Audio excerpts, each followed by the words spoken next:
Hi, and welcome back to Relationship Reset Academy. I'm Michael Flynn, and for over 15 years, I've helped couples navigate the ups and downs of marriage. If you've ever found yourself thinking, I can't stand the person I married, know that you're not alone, and you're not stuck. There is a way forward. Marriage isn't always sunshine and roses, and sometimes, the challenges can feel overwhelming. But before you think all hope is lost, let's explore what's really going on and, more importantly, what you can do about it. In this video, I'll walk you through why these feelings might be showing up, how to address them constructively, and share some actionable steps to reset your relationship, and maybe even rekindle that spark. So, if you're ready to turn frustration into connection, stick with me. And before we dive in, don't forget to hit that subscribe button and ring the bell. At Relationship Reset Academy, we're all about helping you create a marriage you can truly love. Let's get started. Now, let's be honest, no one goes into marriage expecting to reach a point where you're thinking, I can't stand this person anymore. But here you are, and you're not alone. Marriage is one of the most complicated relationships, and it's not always rainbows and romance. So what do you do when you feel like you're stuck in a relationship that's draining the life out of you? Let me break it down into some real, actionable steps. Grab a coffee, or honestly, a stress ball, because we're going to tackle this together. Step 1. Identify what's really driving you nuts. Let's start with some real talk. When you're in a marriage and you find yourself thinking, I just can't stand this guy anymore, it's tempting to blame everything on him. Maybe it's his bad habits, leaving socks in the middle of the floor, chewing too loud, or scrolling on his phone while you're trying to have a conversation. These little annoyances can pile up, and before you know it, they feel like the whole problem. But here's the thing, often, what's really driving us crazy goes deeper than dirty socks or loud chewing. So the first step? Take a step back and ask yourself, what exactly is pushing me over the edge? Is it really about the socks, or is it about feeling unappreciated? Is it about the chewing, or is it about not feeling emotionally connected? Marriage stress can sometimes work like an iceberg. What you see on the surface is just a fraction of what's really there. For example, you might think you're mad because he's constantly late for dinner. But maybe what's underneath is a sense that he doesn't value your time or your efforts. That's the real issue, and unless you identify it, you'll keep getting mad at surface-level stuff while the deeper frustrations stay unresolved. So grab a notebook, or even the Notes app on your phone, and write down the things that are bothering you. Then dig a little deeper. Ask yourself why those things bother you. You're not doing this to judge yourself or him, but to figure out what's at the core of your frustration. And here's a little trick. Sometimes, the things we can't stand in others are mirrors of what's happening in ourselves. If you're feeling unheard, could it be that you're not expressing yourself clearly? If you feel neglected, could it be that you've let go of the little rituals that kept you connected?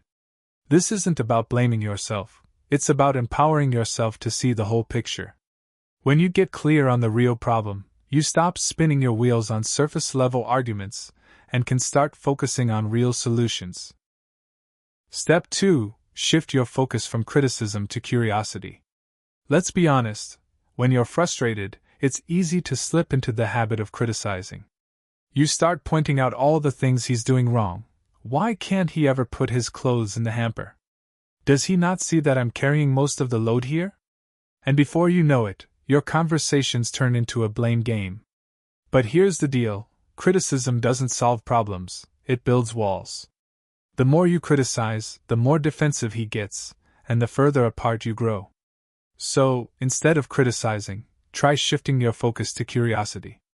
What do I mean by that? Start asking questions, not the kind that sound like, why are you like this? But the kind that help you understand what's going on beneath the surface. For example, if he seems distant or dismissive, ask yourself, what's going on in his world right now? Is he stressed? Is he feeling unappreciated too? And here's the hard part, be genuinely curious, not judgmental. Curiosity means you're open to hearing his side, even if it's not what you want to hear. It's about understanding, not scoring points. Let's say he's been snapping at you a lot lately.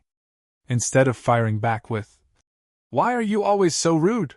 try saying, "Hey, I've noticed you seem stressed lately. Is there something on your mind?" That simple shift in approach can completely change the tone of your conversations. And guess what? When you lead with curiosity, you set the stage for connection instead of conflict. You're showing him that you care enough to understand, even when things are tough. Need more help turning those criticisms into conversations? Check out romancedictionary.com/marriage for step-by-step advice that works in real life. The link is in the pop-up here and in the description below. Step 3. Take the lead in changing the energy. Here's a big one. If the energy in your marriage feels heavy or tense, don't wait around for him to change it. You've got the power to shift the vibe, even when it feels like everything's stuck in a rut. Let me give you an example. Let's say your conversations lately feel like they're all business, bills, chores, schedules, and there's no room for fun or connection.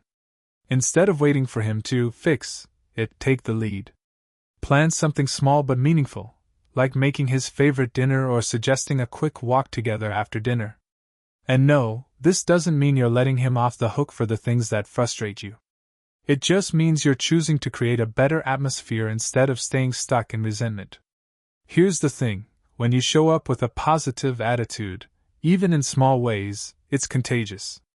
Maybe he's been grumpy because he feels disconnected, too, and seeing you make an effort inspires him to do the same. And if you're thinking, why should I be the one to take the first step? Here's my answer. Because you care about the relationship. This isn't about keeping score, it's about building momentum towards something better. Start small. Compliment him on something, even if it's just, "Hey, thanks for taking out the trash." Those little moments of kindness can chip away at the tension and create space for bigger changes. Step 4. Decide what you want long term. Let's zoom out for a minute. When you're frustrated with your spouse, it's easy to get caught up in the day-to-day annoyances. But to move forward, you need to ask yourself one big question: what do I really want from this marriage? Do you want to rebuild the connection you had when you first got together? Do you want to feel like a team again? Or are you just trying to figure out how to coexist without constant arguments? Whatever your answer is, it's okay. There's no right or wrong goal here, just clarity. Because once you know what you want, you can start making choices that align with that vision. Here's an example. If your goal is to feel more connected, ask yourself, what can I do today to take one small step in that direction? Maybe it's sitting down for 10 minutes of uninterrupted conversation after dinner. Maybe it's sending him a text during the day just to say, "Thinking about you." The point is, when you have a clear vision of what you're working toward, it's easier to let go of the little stuff that doesn't matter. You start focusing on progress instead of perfection. And remember, big changes don't happen overnight. It's the small, consistent efforts that build the foundation for a stronger marriage. If you're not sure where to start, head over to romancedictionary.com/marriage for actionable advice that'll help you figure it out step by step.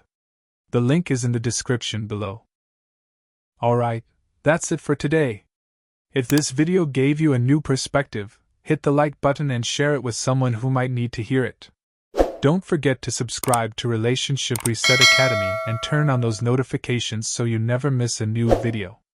And hey, if you're ready to keep building a stronger relationship, check out the next video we've got lined up for you. It's packed with even more tips and strategies you can use right away. Drop a comment below with your biggest takeaway. And remember, every step forward is a step worth celebrating. See you next time.